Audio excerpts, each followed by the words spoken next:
समर्थ। जय जय रघुवीर समर्थ। जय जय रघुवीर समर्थ।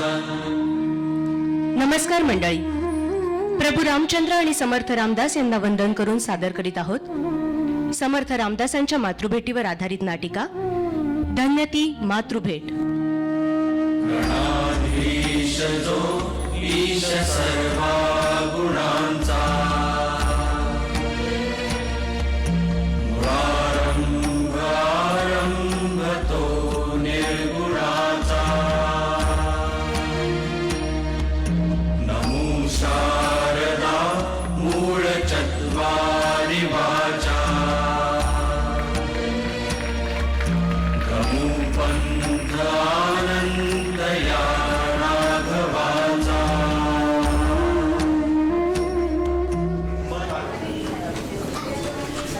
हुय्या! माझे 3 डाव फत्ते झालेत हो. आता तुमची येणार पेलण. अरे पण माझा अजून 3रा डाव तरी संपू दे की. ही अशी गोटी टोलवतो की याव रे याव. देवा रे देवा, दादाचा नेम चुकू दे रे देवा. अशा कावळ्याच्या शापाने गुरु मरतात होय. ही बघ गोटी टोलवतो. हुय्या! हुय्या! कशी झेलली. आता कोपऱ्यानं ढोपरायचं म्हटले महाराजा.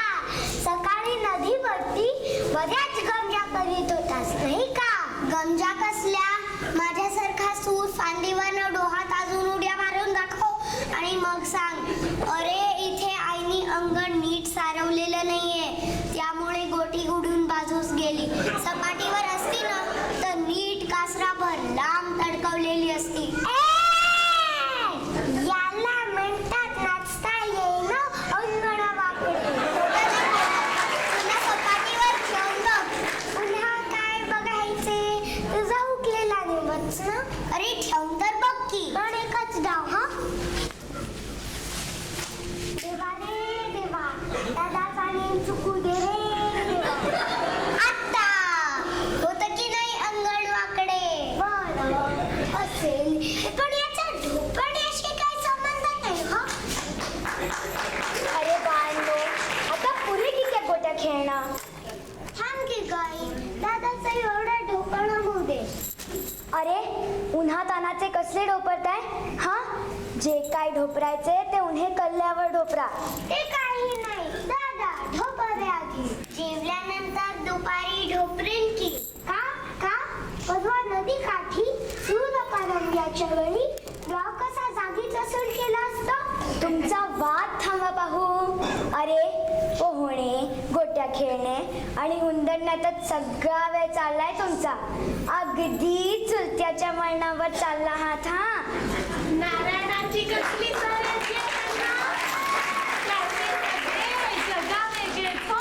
हो बाई, मला स्मरतंय आमच्या लग्नानंतर 1-2 वर्षांनी असेल. भाऊजींचा हुरपणा थांबावा म्हणून थोर मंडळींनी त्यांच्या लग्नाचा घाट घातला.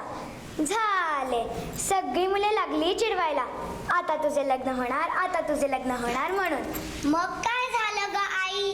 मग काय, डोहाजवळच्या वडावर उंच जाऊन बसली की स्वारी वानरासारखी. उतरता उतरेना. तेवढ्याने का भागले.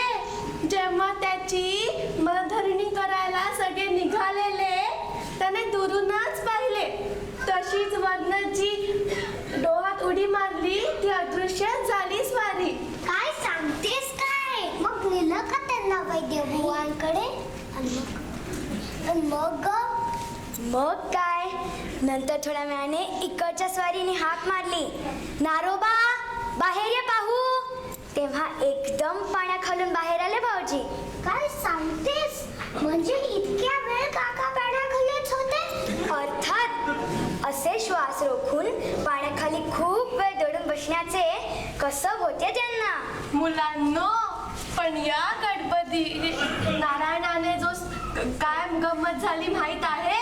काय झालं ग आजी. नारायणाने जो सूर मारला डोहात तो थेट तळाशीच आणि तिथलं एका खडकावर जे त्याचे मस्तक आपटले की हे मोठे लिंबावडे टेंगूळ उगवले. काय सांगतेस काय? मग नेलं का त्यांना वैद्य बुवांकडे? वैद्याकडे? नाव नको. अरे भाऊजींचे शरीरच असे दगडासारखे की कसले दुखणे म्हणून कधी ठाऊक नाही. अरे भाऊजींना त्या टेंगुळाचे काही सुद्धा वाटले नाही. मग काय आपोआप गिरून गेले ते काही दिवसांनी? नाही ना, तसेच झाले टेंगू त्याच्या मस्तकावर. अगदी अंतरपाठ धरेपर्यंत मी पाहिले. नंतर कुठे ग गेले काका? कुठं गुप्त झाली स्वारी कोणास ठाऊक. इकडच्या स्वारीनेही खूप शोधाशोध केली. आजीबाईंनी तर भलताच ध्यास घेतला होता. रोज त्यांच्या वाटेकडे सतत डोळे लावून बसायच्या. बघ ना, वाट पाहून पाहून अंधत्व आले. आता तर मी त्याची आशाच सोडून दिली. चला, हे नेहमीचेच आहे. पार्वती, मुलांना जेवायला वाट बघू. उन्हे आता माथ्यावर आली असतील. हो ना, चला रे हातपाय धुवून. आणि येताना माडीवरून यांनाही बोलवून आणा. जप जाप्य आता पुरे झाले म्हणावे. चला. श्रीराम श्रीराम.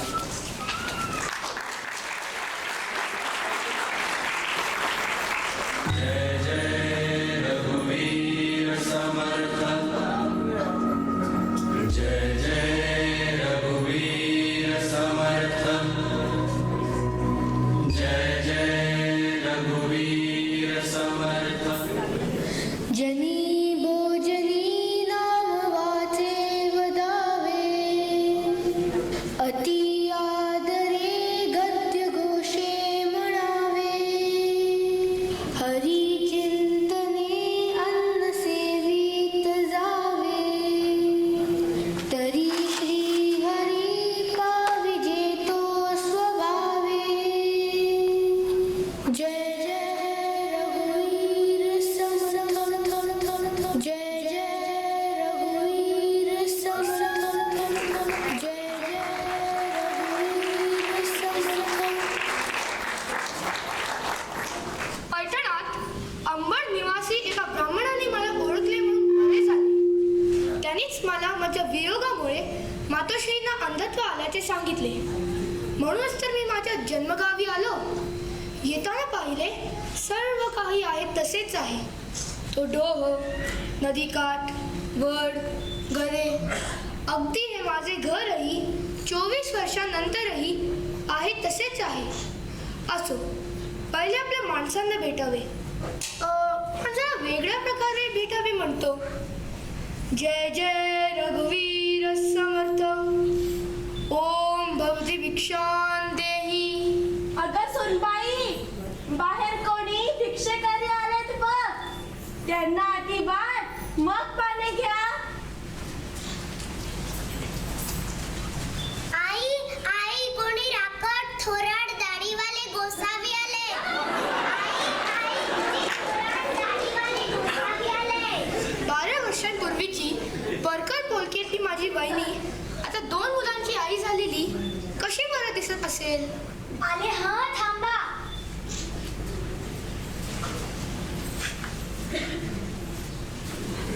भिक्षा घेताय ना?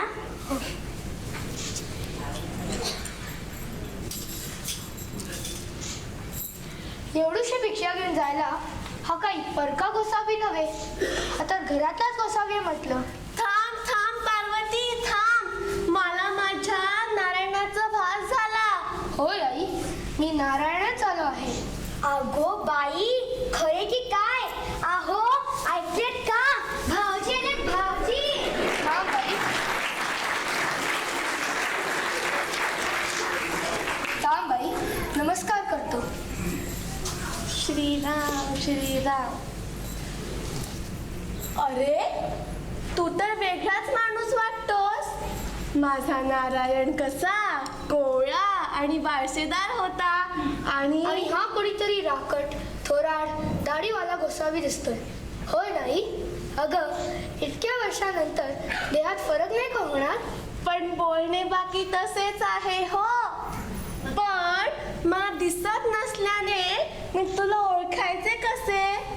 ना.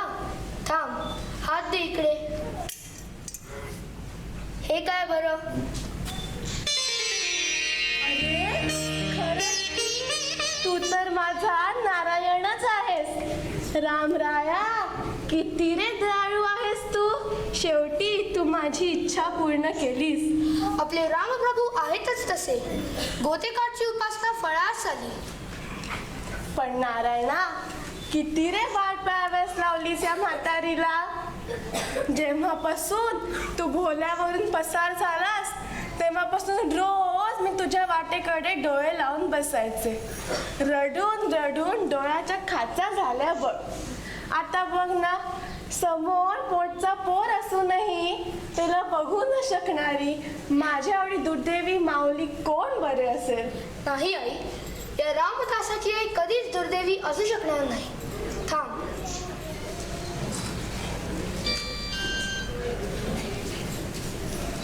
श्रीराम जय राम जय जय राम.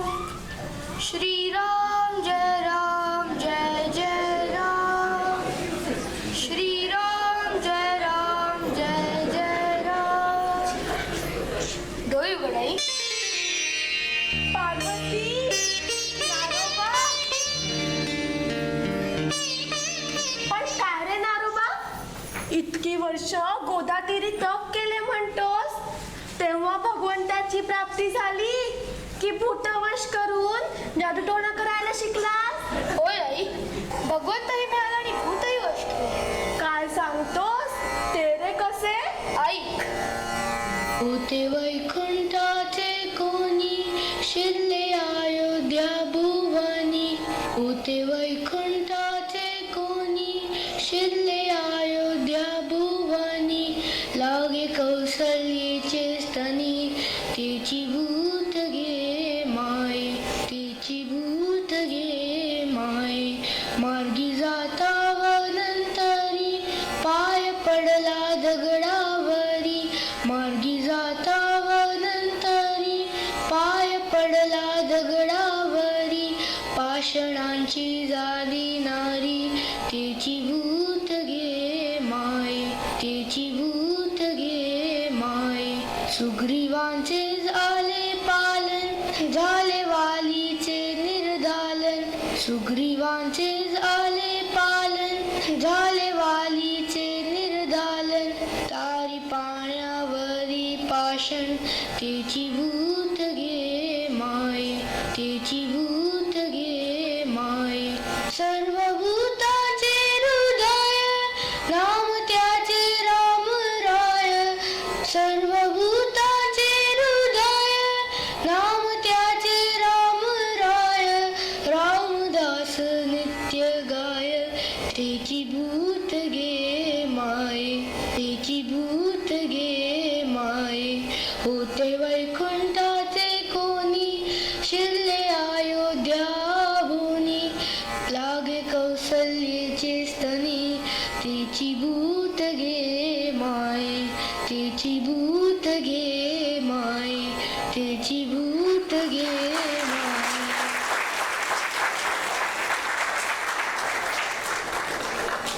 धन्यस नारायणा. अरे, कुणाचा उद्धार केलास तू. दादा, हाती जानवे का धरले? अरे, 12 वर्षांनंतर एखाद्यास भेटण्याचे झाल्यास तर कोणत्या तरी देवतेच्या साक्षीने भेटावे असे शास्त्र सांगते. जानव्यात तर सूर्य आणि गायत्री असल्याने त्यांच्याच साक्षीने तुला भेट झाले. बरं, ते राहू दे. नारायणा, मी काय तुला आता इथून जाऊ द्यायची नाही हो. खरं आहे त्यांचे. अहो, सत्तरी उलटून गेले सासूबाईंची तेव्हा. नाही, तसे वचन मला देता येणार नाही. कारण इथून गेल्यानंतर मी खूप खूप अनुभवले. धर्माचा सर्वत्र ऱ्हास होताना पाहिला. कार्य मोठे खडतर आहे, पण ते केले नाही तर विनाश ठरलेला आहे. त्यामुळे मला परत नाशिकात जावेच लागेल.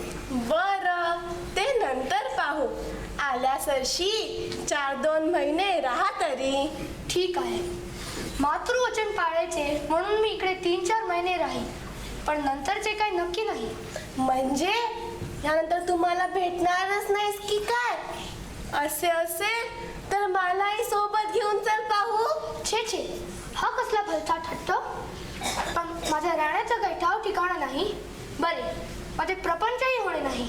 इकडे दादा वहिनी सेवेस आहेत, त्यामुळे तुम्ही या वेळात दगदग न करणे हेच उत्तम. नारायणाचे बरोबर आहे. त्याच्या हातून अलौकिक कार्य घडावयाचे असल्याने त्याला कोणत्याही बंधनात अडकवणे योग्य नाही. तेव्हा त्याला त्याच्या मार्गाने जाऊ देणे हेच उत्तम.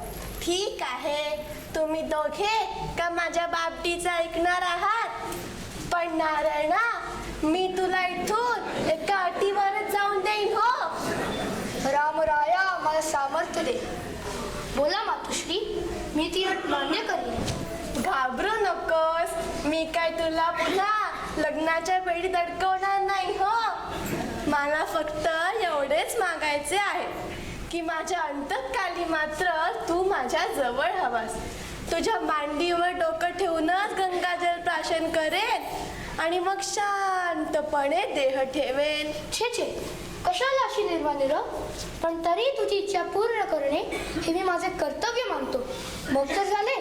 बरं बरं, आता नारायणाला घरात घेणार आहात की नाही? चला सगळे, भोजन तिकडे आपलं वाट पाहत आहे. बरे, आणि बरं का बाळांनो, भोजनावरून आठवले म्हणून सांगतो.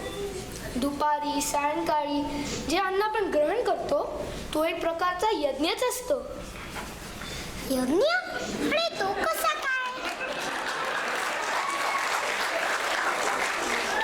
अरे, जेव्हा आपल्याला चांगली भूक लागते तेव्हा आपण त्याला काय म्हणतो? मी सांगतो, आपण म्हणतो की पोटात फक्त आग पडलेली असते. बरोबर. भूक लागली की आपल्या जठराग्नी पेटून उठतो, मग आपण त्याला आहुती देतो, म्हणजेच भोजन करतो. म्हणून भोजन हे एक पवित्र दैनंदिन कार्य आहे.